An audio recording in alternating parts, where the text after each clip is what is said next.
Will Ohio State be able to do enough to get a commitment from the best offensive tackle in the class of 2025? You are Locked On Buckeyes, your daily podcast on the Ohio State Buckeyes. Part of the Locked On Podcast Network, your team every day. You know, the feeling that we get when we get to Friday is a big one. It's huge. It might be a similar feeling that Ohio State got when they found themselves in the top 6 of the best offensive tackle in the class of 2025. Welcome in, Buckeye fans, to a feel-good Friday edition of Locked On Buckeyes here on Friday, March the 8th in the year 2024. I'm your host, Jay Stevens, also the host of the Jay Stevens Podcast, and I'd like to thank you for making Locked On Buckeyes your first listen or first watch of every day. During today's show, we welcome back to the show a Locked On recruiting analyst, Mr. Brian Smith. Brian and I dive into the recruitment of David Sanders Jr., Kaden Strahorn, and Luca Gilbert. The first two are offensive linemen. The last is a tight end. All three are interested in coming to Ohio State, and I'm really curious to hear what Brian has to say about these three athletes. And as we welcome in Brian Smith, I'd like to thank LinkedIn Jobs for being the official college football recruiting sponsor across the Locked On College Network. These days, every new potential hire can feel like a high-stakes wager for your small business. That's why LinkedIn Jobs helps find the right people for your team faster and for free. Post your job for free at linkedin.com/LockedOnCollege. Terms and conditions apply. Brian, there was a young man that some say is the best player or one of the best players in the class of 2025, and David Sanders Jr. recently unveiled his top 6, and the Buckeyes are in that grouping. They're kind of the oddball because a lot of them are in the South, and then you have Ohio State, which is kind of outside of the grouping or the bubble of the other 5 schools. David Sanders Jr., he's athletic, he is good, and if the Buckeyes are able to get a commitment from him, he instantly makes them better. Yeah, this is a kid that's probably the best left tackle in the class of 2025. Many of us last year, not this past Under Armour Atlanta, but the one prior year, thought he was as good a player as there was.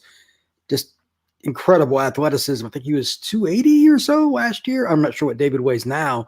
He's out right now with the shoulder surgery, but he's a kid that can do whatever he wants. Came up as a tight end basketball kid, which is pretty common for guys that end up playing on the edge or playing tight end and being a big body guy. But he made the transition early in his high school career, and the offers started flowing. So I always wondered what his list would kind of come down to. I'm not real surprised by it.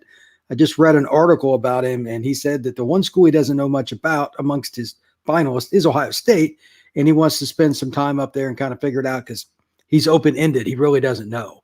For anybody that doesn't know about David personality-wise, he's as positive as you can get, very straightforward and honest and really intelligent. He goes to a really good private school in the Charlotte area. He'll adapt to wherever he goes. It wouldn't matter if it was in Alaska. He'd figure it out. So I think Ohio State has a better shot than some think. But when he does make the trip to Columbus, they have to hit a home run. That's the only way they're really going to get an official visit and everything to go through the way they need it to. You know, I read that same article, or maybe an article that had a similar quote in it, and there was one thing that stuck out here. Not only the one that he doesn't know, the one school that he knows the least is Ohio State.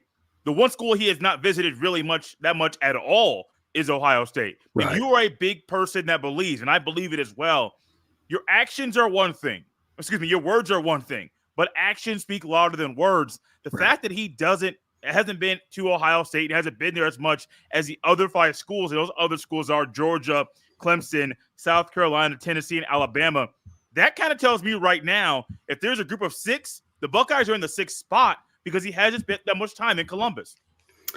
Yeah, until otherwise proven that's true. I think it's kind of like non-compete or not available, and one of those monikers you put on a sheet. Yeah. Well, David doesn't really know. And again, I've met him. I've spoken to him at length. Easygoing guy, but he takes things in a little differently than most teenagers. Most kids his age see something and they react. They don't do a lot of deductive logic.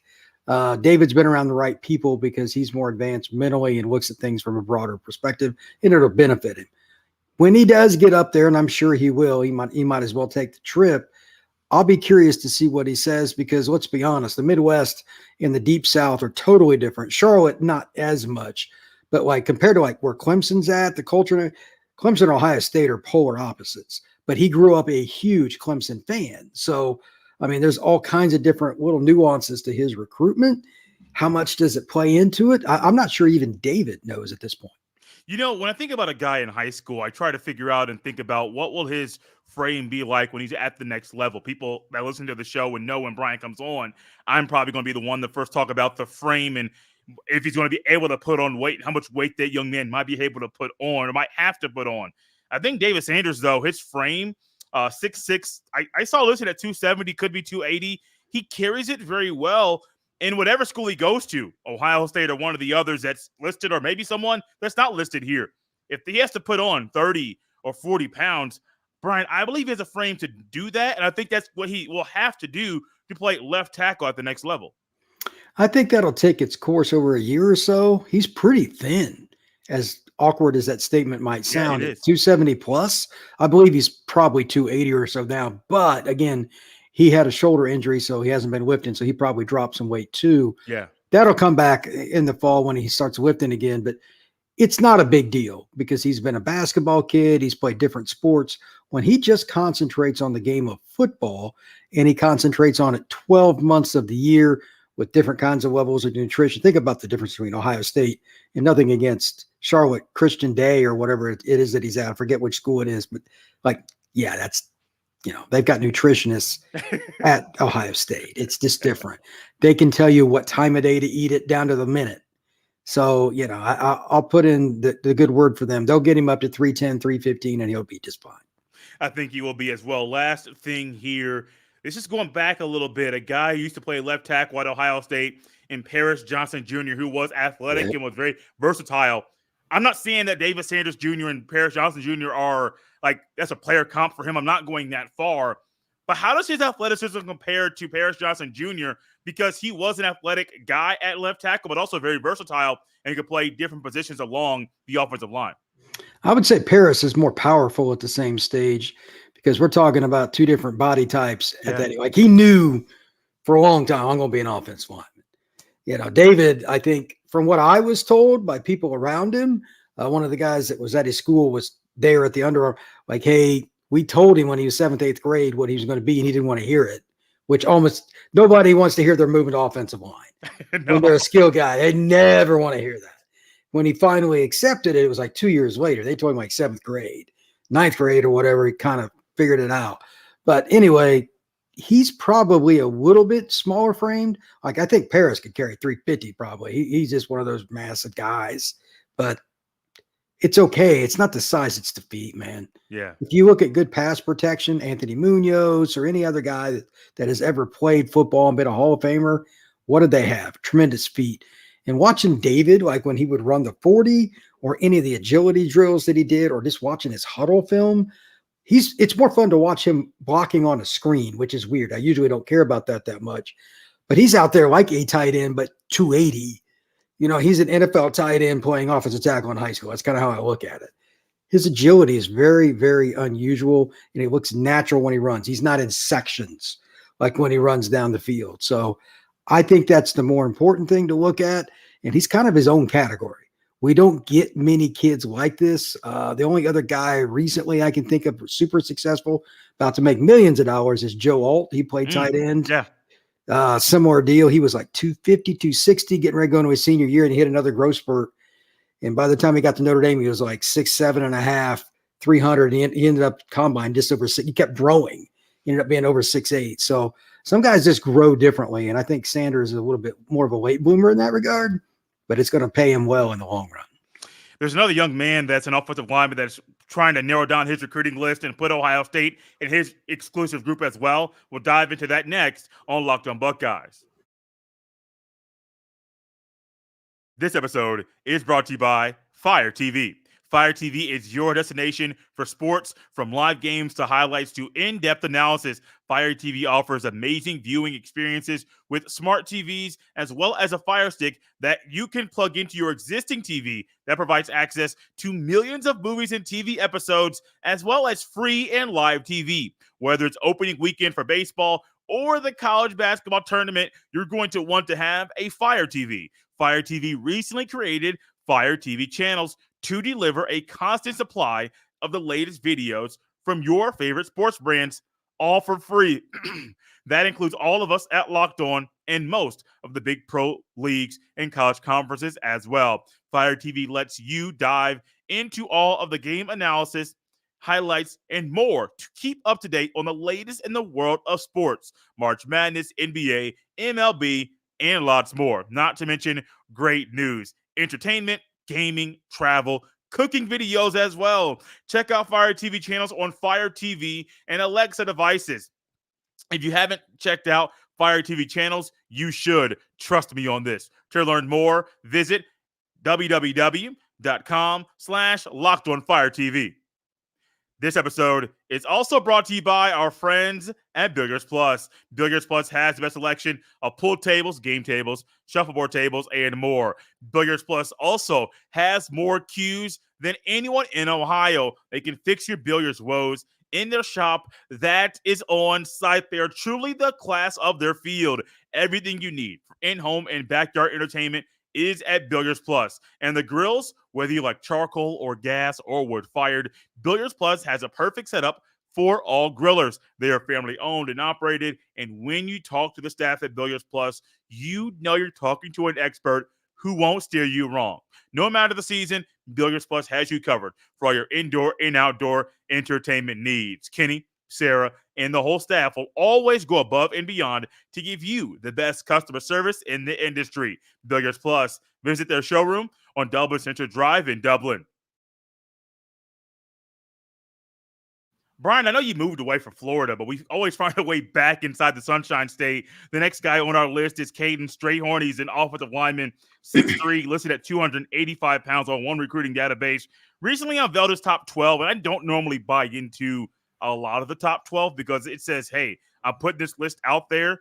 It might get shorter at some point in time, and a school that may recently offer me might be someone that I pursue down the road. So I get top 12. I understand all of that. But the Buckeyes are in this group. And Strayhorn's one of those guys, Brian, that I was looking at and reading, hadn't played much. He came into IMG, and they said that he was working with a loaded offensive line room, so he wasn't able to get the immediate playing time that he thought he might get, or maybe he knew he was going to have to wait. I'm not exactly sure the story. But how do you think that plays into his recruitment as he's entering his last year in high school? IMG is the ultimate enigma because, like, I'll go to a practice and there are guys that we see on ESPN, Fox Sports, and ABC and everywhere else just standing around the sidelines watching. And I remember, I won't go into the name, but I talked to an offensive line coach one day there. I said, which guy are you interested in? And he looked at me real quick. He goes, all of them. And and there were like 8 or 9 guys over there. I'm like, well, obviously some of the backups are good too. It's ironic because at that point, there's a kid named Kenai Pape that is a left tackle. He's going to be the number 1 left tackle in the next class. He wasn't even starting, and he already had like 15 offers. You know what I mean? Like it's about body type and projection. Just as a note, in general, college coaches always think they're the one they're going to fix something or make something better. That's just how they look at things. That's why they recruit on measurables, as much as parents get mad at me for not helping their 5'9", 160-pound kid go to Ohio State. But that's another story. The point is still the same. Strayhorn and some of these other kids that are backups, they're still getting reps against guys like David Stone assigned with Oklahoma and Jaden Jackson assigned with Oklahoma. They can see them in practice and be good. They don't need them to play because the practice is better than anybody else's games because of the D linemen they're going against. London Merritt, a kid who I think's got a really good chance to end up Ohio State, defensive end that just transferred in to kind of help their group. Any offensive tackle, even Kenai Pape, goes against him. Like that's a battle. I don't need to see him in a game. So it's a little bit different there than anywhere else. And watching Strayhorn the other day, they had the IMG Pro Day for Under Armour. Went down there, and I went to Bradenton to check it out. He's a really good drive blocker. He's an offensive guard. He could probably play center. Wouldn't really matter. They kind of figured that out later.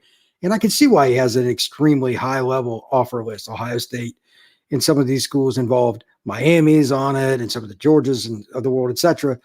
I don't know where he's going to go, but seeing him develop from where he was just a year or so ago to now, it's not surprising to me because of all the guys he competes with in practice. The games are the bonus. how do they get those kids down there to stay in a rate of getting better every day when they're not playing in games? It's just the practice mentality. Like, you have to be there to understand it. And I've worked at IMG and I've covered IMG, et cetera. They have not one, but two weight rooms there that are NFL level. And I worked out in. I mean, like, you feel weird touching stuff. Like, you get to lick the floor. So it's different. And they got trainers helping kids. They got professional tennis players, professional golfers that live there, et cetera. It is all in all the time. So while academics are important, sports number one there.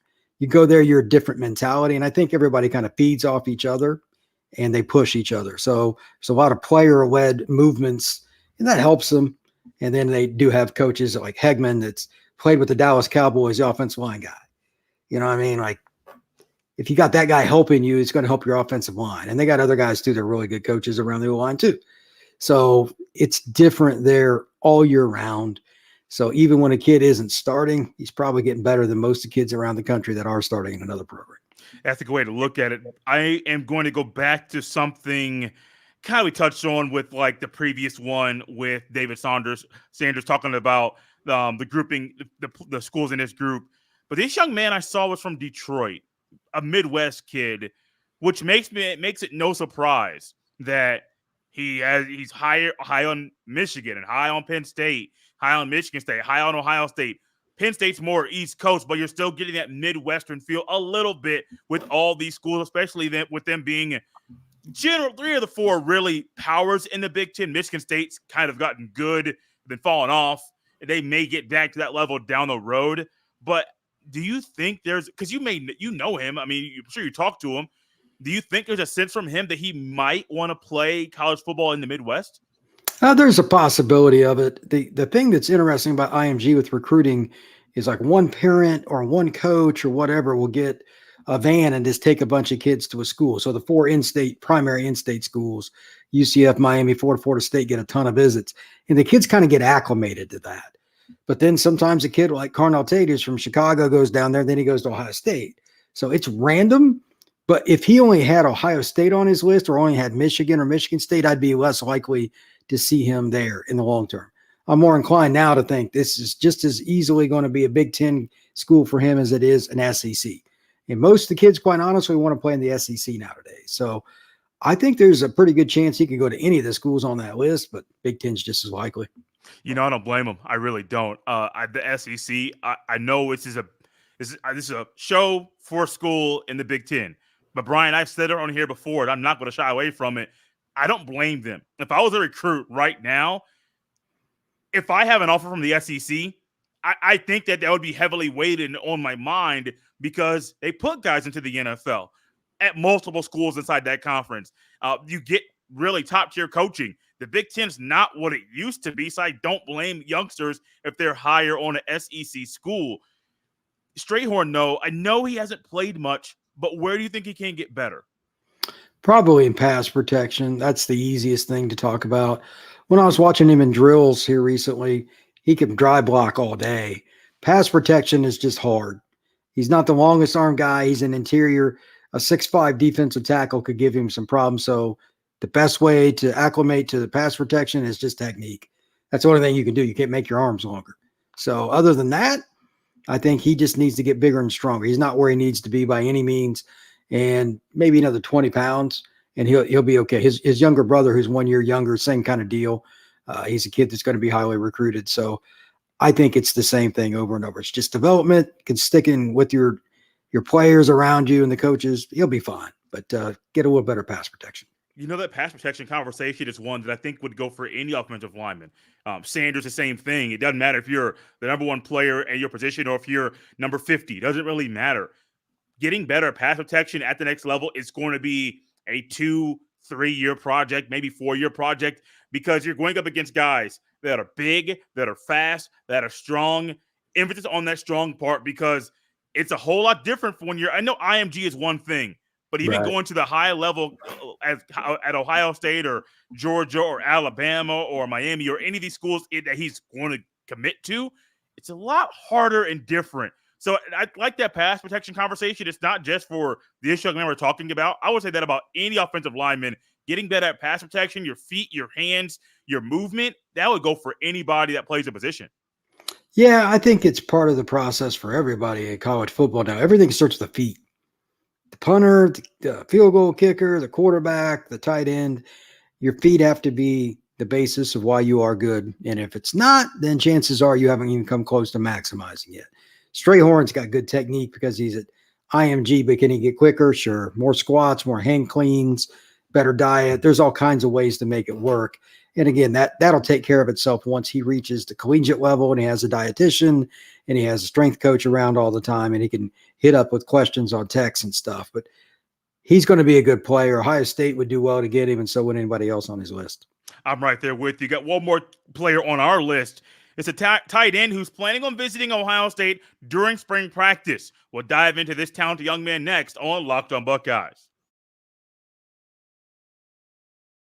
This episode is brought to you by LinkedIn Jobs. When you're hiring for your small business, you want to find quality professionals that are right for the hire. That's why you have to check out LinkedIn Jobs. LinkedIn Jobs has the tools to help find the right professionals for your team faster and for free. LinkedIn isn't just another job board. LinkedIn has a vast network of more than 1 billion professionals, which makes it the best place to hire. It gives you access to professionals you can't find anywhere else. LinkedIn does all that while making the process easy and intuitive. LinkedIn knows that small businesses are wearing so many hats and might not have the time or resources to hire. LinkedIn is constantly finding ways to make the process easier. They even just launched a feature that helps you write job descriptions, making the process even easier and quicker. 2.5 million small businesses use LinkedIn for hiring. Post your job for free at linkedin.com/LockedOnCollege. That's linkedin.com/LockedOnCollege to post your job for free. Terms and conditions apply. This young man, when I saw him, Brian, you talk about 6'8", 6'8.5", whatever it was of Joe Alt earlier. When you're talking about the growth spurt, this height, and he just kept getting taller and taller and taller. One, I heard of a podcast of someone talking about him and his experience at the combine. They talked about his height. But I also think about this tall young man, Luca Gilbert, who is a tight end, who is planning on visiting Ohio State during spring practice. I believe it's this weekend. He's also an Ohio kid, so that's a very important factor as well. 6'7", 230 to 235 pounds. He's really good. But one person said, Brian, before we even dive into deep about his recruitment, one person said he may have outgrown the tight end position at 6'7" right now. Do you think that's the case? It depends. Like, how much is he buying into the training that he's going to need to stay at that spot? Because most guys gain 20 to 30 pounds just kind of naturally in college. But I don't know if he's done growing in terms of like width. Height, right, debatable. But once the shoulders fill out and all that, how effective is he going to be as a 6'7", 265, 270-pound tight end? Most of those guys are relegated to being blockers anyway. They don't get drafted, or if they do, it's in the 6th or 7th round. So he could eventually have a decision to make on maybe moving to O-line. Now, if he doesn't get wider, and again, I'm obviously not being able to project his physical nature, but then maybe he can stay there. Then 6'7's an advantage, but only in certain circumstances. I highly doubt he's as twitchy as some of these 6'3", 6'4 guys that are just big receivers playing flex. And that's what most guys are going for. If you look at even what Alabama, like one of the kids they took last year was like 6'4", 215, 220. And they're telling him he's going to play receiver, but whatever. You know what I mean? Like he's probably going to outgrow that. So I don't know. It's difficult to say how quick he's going to be after he gains another 20, 30 pounds. But at 6'7", that's a lot of moving parts to beat DBs in space. Can he really do that? So this could be an interesting recruitment because it could be a guy that ends up playing left tackle at some point. That's one thing that may be something that any of the schools that try to recruit him, they may say, hey, you might not be a tight end in college. Are you okay with that? And he's like, buddy, I'm a skill guy. I don't want to play offensive lineman in college, but they just may be foreshadowing or like projecting what he might be down the road. When I watch Gilbert play, I see a lot of good things. I see a solid player, but I'm not saying I don't see that over the top, amazing, surefire tight end, at least in the short little part I was able to see. Do you think I'm correct there where I say like he's solid, he is good, but he is not over the top at his position right now. I think he could be better in many different ways, and it's because he's still growing into his body. Yeah. Some kids that are a little bit smaller at this stage, they just use them like receivers anyway. He's going to be able to be an inline blocker and give you something that other guys can't, at the very least. Maybe he does just, you know what, I'm cool with being 6'7", 260 and just being a blocker. That's okay, because, you know, if you can do that, you still could make the NFL. The question is, how well would he be able to adapt to Ohio State or Miami? It's probably one of those two schools based on what I've read. Those are not going to be easy places to walk in and play. So can he make guys miss? Can he get off bump coverage? Can he play outside as well as inside? I'm not sure where he's going to be in a year or so, but we need to see how much he fills out, because right now there are other guys that are twitchier. The tight ends of old, he probably fits better. And like 30 years ago, this could have been the number one tight end. Yeah. Because they would have wanted to catch 8 passes this year and do really good on the off-tackle play. That's just reality of what it was then. But those days are over. So, Woody Hayes would have liked this kid. I can assure you that.